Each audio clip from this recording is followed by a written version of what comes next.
ദാഹിക്കുന്നവർക്ക് ഒരാശ്വാസമായി വേനൽക്കാലം മുഴുവൻ പാലക്കാട് കോട്ടയ്ക്ക് മുൻവശത്ത് ശ്രീ ആഞ്ജനേയ സേവാ സമിതി എല്ലാ വർഷവും നടത്താറുള്ള തണ്ണീർപന്തൽ സജീവമായി. പാലക്കാട് നഗരസഭാ ചെയർമാൻ സ്മിതേഷ് ഉദ്ഘാടനം ചെയ്തു.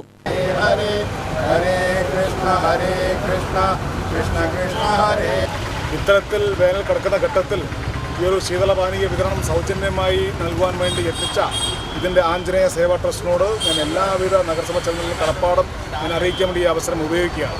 കാരണം നമുക്കറിയാം, വേനൽ തുടങ്ങുന്ന സമയത്ത് തന്നെ അതിന് വളരെ മുൻപ് തന്നെ കടുത്ത ചൂട് അനുഭവപ്പെടുന്ന ഒരു സാഹചര്യമാണ് നമ്മുടെ നിലവിൽ കേരളത്തിലുടനീളവും, പ്രത്യേകിച്ച് പാലക്കാടിൻ്റെ ഹ്യൂമിഡിറ്റി എന്നുള്ളത് കേരളത്തിൽ തന്നെ നമ്മൾ ഏറ്റവും ചൂട് കൂടുതലുള്ള സ്ഥലമാണ്. അപ്പോൾ ഇത്തരത്തിലുള്ള സ്ഥലങ്ങളിൽ സാധാരണക്കാരായിട്ടുള്ള ഇവിടെ വന്ന് ബസ് ഇറങ്ങി പോകുന്ന ഒരുപാട് ആളുകൾക്ക് ദാഹജലം കിട്ടാത്ത ഒരു സാഹചര്യം ഉണ്ടാവരുത്. അത്തരത്തിൽ ദാഹജലം മാത്രമല്ല, ദാഹജലം എന്നും നമുക്ക് ലഭിക്കുമെങ്കിലും ആ ദാഹജലത്തിൽ ലവണാംശങ്ങൾ കുറവില്ലാത്ത ലഭിക്കുന്ന രീതിയിൽ അദ്ദേഹം സെറ്റ് ചെയ്ത ഒരു പരിപാടി പാലക്കാട് നഗരസഭ മനസ്സിലുള്ള ആശയമായിരുന്നു. നഗരസഭ വിവിധങ്ങളെ സ്ഥലത്തിലുള്ള കുടിവെള്ള വിതരണ കേന്ദ്രങ്ങൾ ആരംഭിക്കുന്നതിന് മുൻപ് തന്നെ അദ്ദേഹം തന്നെ പരിപാടി ആസ്വദിച്ചത് ജനങ്ങളുടെ ഹിതത്തിന് വളരെയധികം ഉതകുന്ന ഒരു വിഷയമാണ്. അദ്ദേഹത്തെ എല്ലാവിധ ഇതിൻ്റെ പേര് ഞാൻ അഭിനന്ദനം നേരുകയാണ്.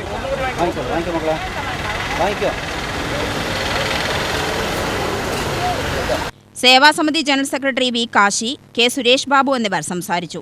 എല്ലാ ദിവസവും രാവിലെ മുതൽ വൈകുന്നേരം വരെ ഓരോ ദിവസം വ്യത്യസ്തമായി നാരങ്ങാവെള്ളമോ സംഭാരമോ വിതരണം ചെയ്യുന്നതാണ്. UTV news, Palakkad.